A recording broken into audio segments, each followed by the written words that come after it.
Tapi apa yang akan kau lakukan terhadap laki-laki yang tak bisa ngaco?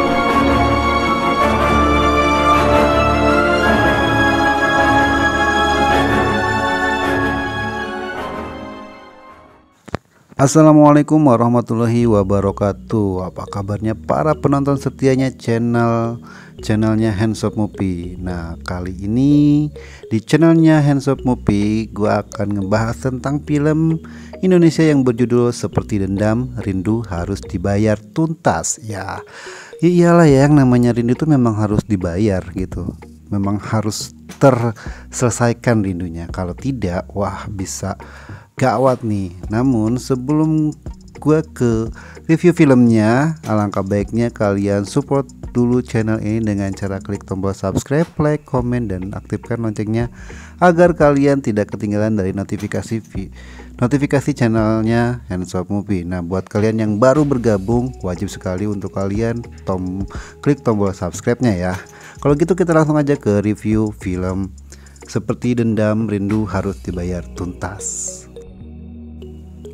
Nah guys, kata berani pantas disematkan untuk film Indonesia yang satu ini. Ya, film yang berjudul Seperti Dendam, Rindu Harus Dibayar Tuntas.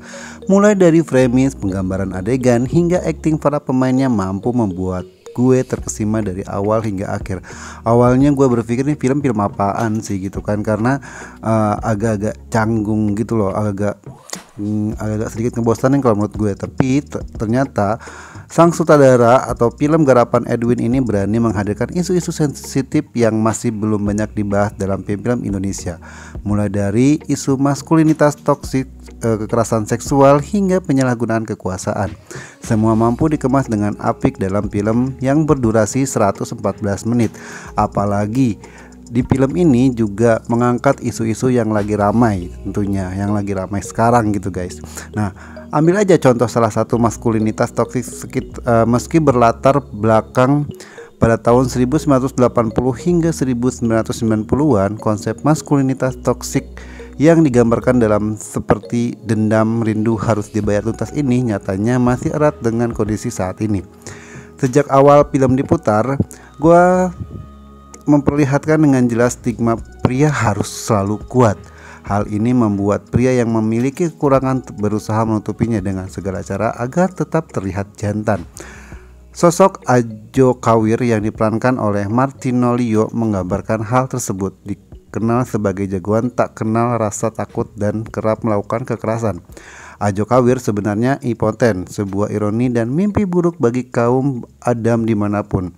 Ya iyalah ya, seorang laki-laki tapi tidak bisa ngaceng itu adalah sebuah aib buat para laki-laki yang selalu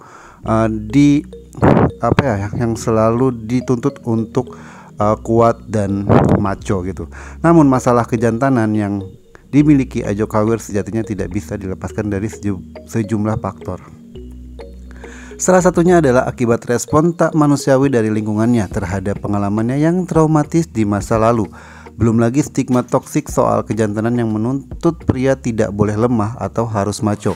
Film ini juga mampu menjadi pengingat bahwa trauma apapun yang dialami seorang anak tidak bisa dianggap sepele, karena akan berdampak hingga sampai dewasa nanti. Seperti Dendam, Rindu yang Harus Dibayar Tuntas tidak hanya menyuguhkan isu maskulinitas toksik, film ini juga mengangkat isu kekerasan seksual yang digambarkan dalam sosok Nyi Iteng yang diperankan oleh Lydia Seril. Iteng yang memiliki trauma kala masih duduk di bangku sekolah akibat tindakan gurunya itu menjadikan ia tak bisa mengendalikan birahi dalam kala dewasa. Belum lagi ia memiliki kemampuan bela diri yang menjadi pelampiasan emosi dirinya. Melalui Iteng, film ini mendobrak stigma perempuan. Meski selalu berperilaku lemah lembut dan tidak boleh berkelahi, nyatanya Iteng tetap menjadi perempuan yang utuh plus mampu bertarung. Namun lebih dari itu, kasus Iteng menyentil situasi kekerasan seksual yang terjadi di dunia pendidikan, topik yang tengah hangat dibahas dalam beberapa waktu terakhir ini. Ajo Kawir dan Iteng adalah gambaran jelas bahwasannya kekerasan juga pelecehan seksual tidak memandang usia juga gender. Siapapun meski peduli akan hal ini, bahwa kekerasan juga pelecehan dan diterima siapapun akan membekas sepanjang sisa hidup para korbannya. Selain itu, seperti Dendam, Rindu yang harus dibayar tuntas juga menampilkan isu penyalahgunaan kekuasaan. Hal ini nampak jelas dalam beberapa karakter dalam film ini. Sebut saja karakter Paman Gembul yang dendam, yang dengan mudah bisa melenyapkan siapa saja yang tidak ia sukai. Belum lagi sosok Rona Merah yang diperkosa oleh penguasa. Sementara itu, Reza Rahardian berhasil membuat saya emosi dengan perannya sebagai Budik Baik, yang perangainya beda 180 derajat dari namanya. Budi Baik juga menjadi salah satu simbol toksik maskulinitas. Ia terlalu menggunakan kejantanan dan menganggap daya tarik utama pria terletak pada alat kelaminnya. Tak hanya itu, ia juga mengetahui masa lalu Iteng justru malah memanfaatkannya untuk memuaskan keinginan seksnya. Kisah pria bejat seperti ini sebenarnya banyak ditemukan dalam berita-berita kriminal. Masih menampilkan banyak isu, alur film ini tetap terarah dan dapat diikuti. Film ini juga mampu menggabungkan unsur drama, aksi, komedi, hingga mistis. Seperti Dendam, Rindu Harus Dibayar Tuntas juga punya cara sendiri dalam menggambarkan romantisme. Bila film lain menggambarkan dua insan jatuh cinta dengan gandengan tangan atau pelukan, maka Ajo dan Iteng justru saling pukul dan tendang. Anehnya, adegan itu justru terlihat romantis. Asmara Ajo dan Iteng tampaknya memang selalu diwarnai dengan pertarungan. Pertarungan pertama mereka saja sudah membuat adrenalin ikut terpacu bagi kita yang menonton film tersebut. Belum lagi pertarungan mereka di tengah hujan saat Iteng menanyakan kejelasan perasaan Ajo. Namun pertarungan itu justru berhasil direndam dengan kalimat cinta yang keluar dari mulut Ajo Kawir. Secara keseluruhan, adegan aksi dalam film seperti Dendam, Rindu Harus Dibayar Tuntas sangat memuaskan. Adegan aksi tidak hanya menjadi gimmick semata dalam film ini. Setiap koreografi dibuat dengan detail dan para pemeran terlatih dengan matang untuk melakukan adegan aksi. Mulai dari aksi saling mengejar, Iteng yang harus berpindah dari atap truk ke truk lain, hingga Ajo dan Iteng jatuh dari atas ketinggian, semuanya terasa meyakinkan dan terasa sakit. Sang sutradara Edwin patut diacungi jempol karena keberaniannya menggambarkan adegan intim dalam film ini. Ia mampu menggambarkan adegan intim yang dibuat secara metamorfosis oleh Eka Kurniawan dalam novel. Adegan intim dalam film ini cukup mencengangkan karena digambarkan dengan cukup jelas. Ditambah lagi tempat kejadiannya yang tak biasa seperti di pasar malam.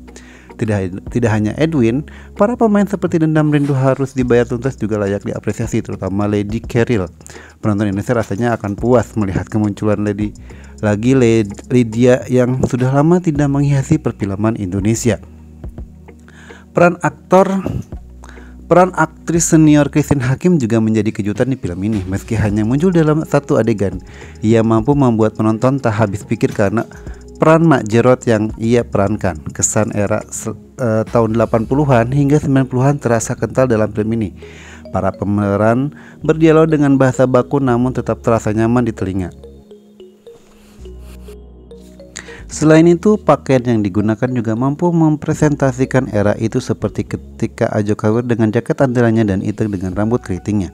Para penggemar novel seperti Dendam, Rindu Harus Dibayar Tuntas rasanya tidak perlu khawatir film ini tidak sebaik novelnya. Edwin nyatanya mampu menginterpretasikan novel Eka dengan baik. Memang terdapat perbedaan antara novel dan film seperti Dendam, Rindu Harus Dibayar Tuntas, terutama dalam penggambaran alur. Jika dalam novel alur dibuat maju mundur, maka Edwin berusaha membuatnya menjadi lebih sederhana. Hal ini tampaknya agar film ini tetap fokus pada sosok Ajo dan Iteng.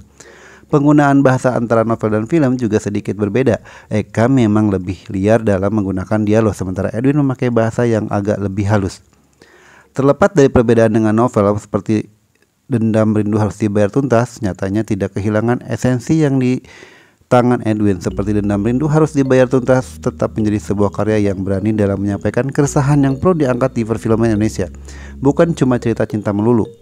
Nah, bagaimana menurut lu guys? Buat kalian yang sudah nonton ini, silahkan bantu juga ceritakan pengalaman kalian setelah nonton film ini di kolom komentar ya guys. Nah, Kalau gitu, sebelum gua pamit dari channelnya Hands Up Movie, alangkah baiknya kalian support terus channel ini dengan cara klik tombol subscribe, like, dan komen, serta aktifkan loncengnya agar kalian tidak pernah ketinggalan dari channelnya Hands Up Movie. Kalau gitu, gua pamit undur. Wassalamualaikum warahmatullahi wabarakatuh. Sampai jumpa di cerita-cerita film selanjutnya.